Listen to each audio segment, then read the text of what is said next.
Yeah, incredible to finally be getting games. It's been the best part of 2 years. November 2019 was the last time the full national team got the opportunity to play.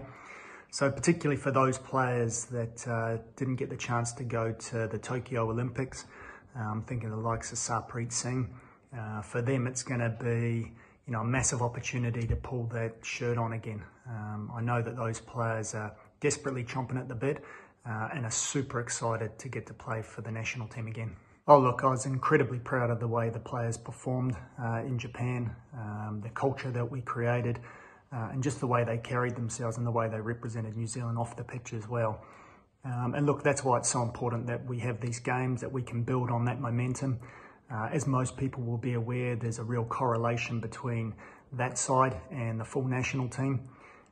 So to get the chance to work with the players again, to get more games under their belt, for us to test ourselves is only going to be beneficial because we've got World Cup qualifiers coming up very shortly, March next year, and then obviously, hopefully, into a big intercontinental playoff to try and make that World Cup. So these games are going to be critical, and it's just time for us to spend together and to obviously try and iron out strengths and weaknesses so that we can be best prepared for those big games next year. Obviously, given the MIQ situation as well as border restrictions both here and in Australia, it's going to make it virtually impossible to include any players based down here in the A-League. That's tough for them. There would obviously be a couple of players that were in for serious contention if we were looking to bring our strongest squad together. So that's disappointing for them, but it's just obviously the nature of the world we're living in at the moment. They will get opportunities. I've got no doubt about that. At some point we're going to get back to a new normal where we're going to be able to select those players and obviously include them. Tough for them to swallow at the moment, but hopefully this is just a small period in time. Yeah, look, good, exciting, tough opposition that we get the opportunity to test ourselves against. Look, to be honest, I really had to do a little bit of research on Curaçao.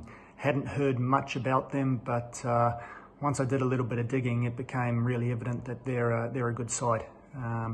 Ranked quite a bit ahead of us, ranked 79th in the world at the moment. Have got the Dutch legend Patrick Kluivert as their head coach, and a lot of their players are based in Europe. Obviously with strong ties to the Netherlands. Historically, there's a lot of players playing over there and operating in the Eredivisie and at high level. So, look, they're going to be full of very good players and going to be a really good test for us. And then Bahrain, we all know, for most New Zealand football fans, will need no introduction.